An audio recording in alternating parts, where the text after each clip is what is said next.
I'm reminded of an idea my friend Matt and I came up with. My friend Matt Weber, who's in Driftless Pony Club with me. We were sitting at a bar, which we often did back when soon after we were legally able to, around 2001, 2002, and we came up with a movie idea that basically predicted social media. Was social media happening yet? No, not really. When did MySpace start? It might have been the very, very early days of social media. 2003. So, yeah, Friendster may have been going on. Any of you heard of Friendster? And we started talking about a future sci-fi movie idea that I thought was a really cool idea. It still could work, but I feel like the world is kind of already there. We kind of predicted YouTube, basically. A much more advanced YouTube.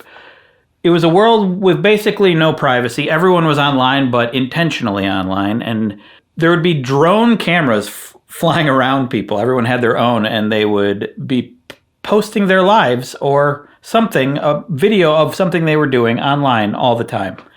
And some people rose to the top because they were better at it, cooler camera angles.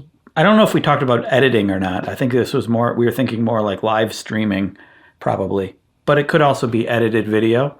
And the world was just full of it. And it was, the idea of not being online was incredibly odd. So then there would emerge a rumor about a person who isn't online, a secret, rogue, invisible person. And that person was the most famous person out of everyone, was the person who wasn't online. And we didn't really have much of a story other than that, but we talked a lot about just visually people walking around with cameras floating around them and being online all the time. And this was something we conceived of before YouTube, before it was easy to just put video up online. It was before really what social media is today. So we basically predicted it. We should have made that movie, and then we'd be hailed as geniuses. But that's the thing. You can always, I think lots of people often have great ideas. It's much harder to actually execute, to actually do the thing. And I didn't know why I was telling you this story, but now I've figured out, I've landed on the moral, which is, if you have an idea, that's no big deal. You can have the best idea in the world. And everyone will be like, oh, that's a cool idea. It's not going to matter unless you do something about it, bro. Okay? Lesson told. The idea seems pretty quaint and stupid now, but at the time it seemed really cool, to us anyway. The idea of someone posting their life online was pretty new. There were smatterings of that happening. I think there were a couple people that live streamed for a while their life or something, but it wasn't widespread. And this was the idea that everyone was doing it. And that was just wild, that everyone would just have a camera or multiple and just be shooting video of their lives. It was just such a cool, wild idea. Now everyone has a small camera in their pocket. And now we know more what it's like to live in a world kind of like that. And it's not cool. I don't know. It's just not cool anymore. It is interesting, though.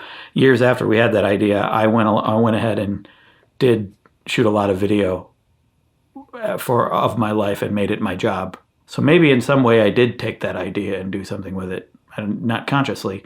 But that just reminds me of how sad I am about a lot of technology that I thought was cool back in the 90s or the early 2000s. The idea of, I remember seeing, there were portable TVs people could have, that you could take places and watch TV somewhere else, or a car phone was cool. You could just call someone anywhere. And then cell phones came around, and that was pretty cool. But the idea of a video phone would be amazing, or watching TV anywhere you want was so cool.